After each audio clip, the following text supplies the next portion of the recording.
Ya, selanjutnya tak hanya di perkotaan, peredaran narkoba telah masuk di kalangan masyarakat di pedesaan.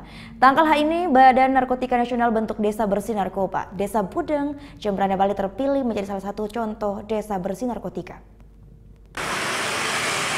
Kini penyalahgunaan dan peredaran narkotika bukan hanya terjadi di kota besar, akan tetapi sudah merambah ke desa-desa. Menghadapi ancaman ini, Bali sebagai salah satu destinasi wisata terbesar di Indonesia harus senantiasa siaga.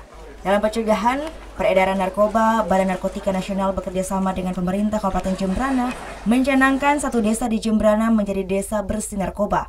Desa Budeng, Jembrana, Bali dipilih menjadi salah satu desa bersih narkotika di Pulau Dewata, Bali. Untuk mencegah masuknya narkoba di desa ini, sejumlah relawan pun dibentuk untuk melakukan pengawasan terhadap aktivitas warga di desa ini. Menurut Kepala Badan Narkotika Nasional, Irjen Pol Heruwinarko, bahwa dipilihnya Jembrana, Bali lantaran Jembrana merupakan perlintasan masuknya narkotika baik sabu-sabu, ganja, serta pil ekstasi dari bandar di Pulau Jawa. Ya, langkahnya semua kita lakukan itu karena darurat narkoba ini tidak bisa kita hanya satu sisi aja kita melihat. Ya, dari segi pencegahan, pemberdayaan masyarakat, nah itu termasuk pemberdayaan masyarakat di sini. Desa merupakan basis. Ya, kalau mereka kuat, punya daya tahan yang kuat untuk tidak ada maupun penyalahgunaan narkoba di sini, tentu akan menyalur kemana-mana.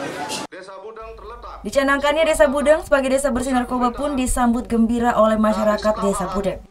Kami selaku pemerintah desa akan bekerjasama dengan semua lembaga masyarakat khususnya yang ada di desa. Bagaimana pendidikan dan kepercayaan yang diberikan oleh pemerintah terkait dengan Desa Budeng bebas narkoba. Kami akan intens bersosialisasi ke masyarakat, tetap minta bimbingan ke BNK yang ada di kabupaten maupun BNP yang ada di provinsi. Diharapkan nantinya akan muncul desa-desa lain di Bali sebagai desa bersih narkoba, sehingga generasi Bali pun bisa terbebas dari bahaya narkotika. Putu Wijana melaporkan untuk NET.